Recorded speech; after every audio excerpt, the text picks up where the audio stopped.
সেই ঘটনার পরে মালার সঙ্গে দেখা করার চেষ্টা করেছিলাম। ভেবেছিলাম তাকে সব কথা বুঝিয়ে বললে সে হয়তো আমার কথা বিশ্বাস করবে, কিন্তু সে সুযোগ মালা আমাকে দিলে না। আপনাকে হয়তো বিরক্ত করছি। না না না, বিরক্ত হও কেন, তুমি বলো বলো। আপনার কাছে এই প্রথম আমার জীবনে সব কথা খুলে বললাম। বেশ করেছো, খুব ভালো করেছো, তে লজ্জা পাবার কিচ্ছু নেই। লজ্জা দিচ্ছি সবটুকু। আজ আপনার কাছে বলতে কোনো বাধা নেই যে আপনার সঙ্গে দেখা না হলে আমাকে হয়তো চিরদিন এই ঘৃণ্য জীবনই বয়ে বেড়াতে হতো। কি যে বলো, এর সব কৃতিত্বটুকুই আমার একার পাওনা নয় রাজা। মালার কাছেও তোমার কৃতজ্ঞ থাকা উচিত। আগে হ্যাঁ, ও আমার জন্য অনেক কিছুই করেছে। তা সত্ত্বেও তোমার ওর উপর একটা অভিমান রয়েছে।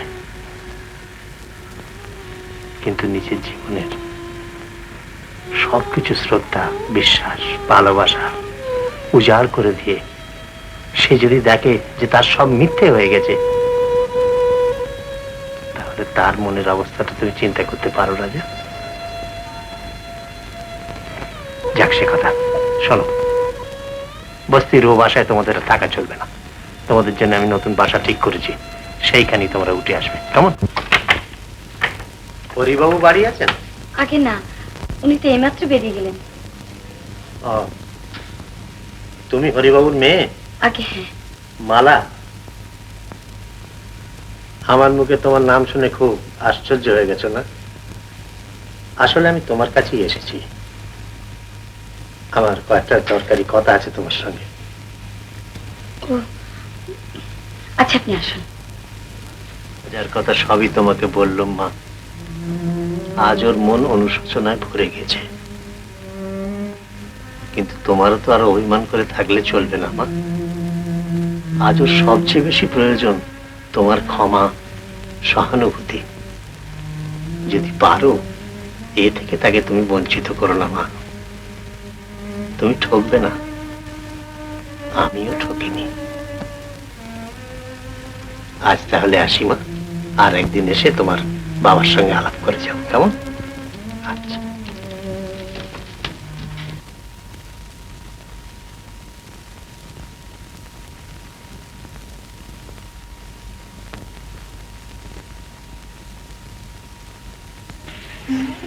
আমাকে শাসন করবার ভার তুমি নেবে? সত্যি মালা, জীবনে কখনো ভাবিনি কাউকে এরকম করে পাবো। না না মালা, এইভাবে তোমার চাওয়া হবে না। তোমাকে আজ ওর সবচেয়ে বেশি প্রয়োজন তোমার ক্ষমা, সহানুভূতি।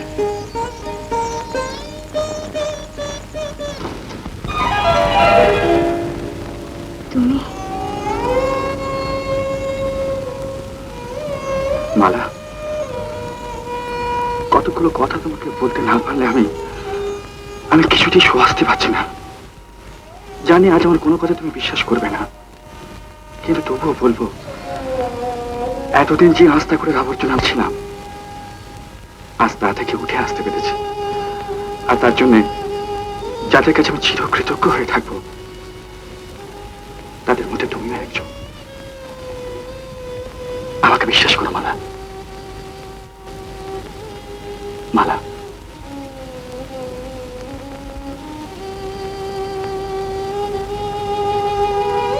আর একটা কথা, সেদিন তোমাকে যে আংটিটা পরিয়ে দিয়েছিলাম সেটা চুরি করা নয়, আমার মায়ের দেওয়া আংটি। আমার মনে হয় যে আংটিটা আমি ঠিক জায়গাতেই পৌঁছে দিয়েছিলাম। শোনো,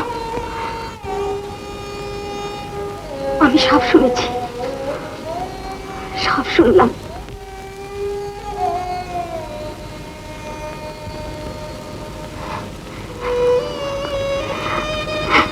তুমি আমার ক্ষমা করো, আমার ক্ষমা করো।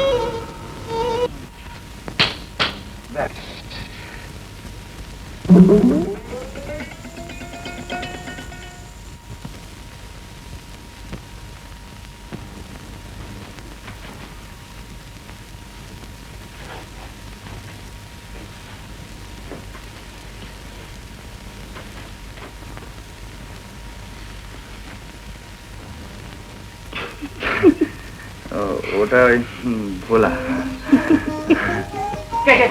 ভোলা আবার কি করেছে?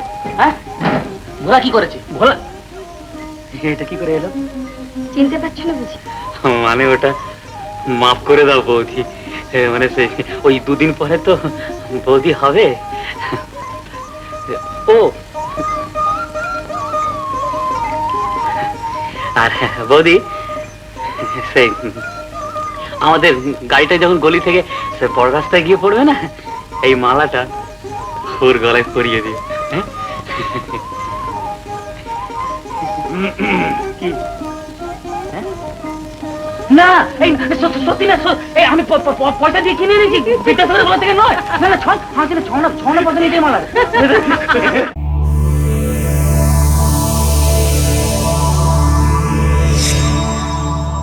উত্তম কুমারের সেরা সিনেমা দেখতে হলে ডাউনলোড করুন ক্লিক অ্যাপ।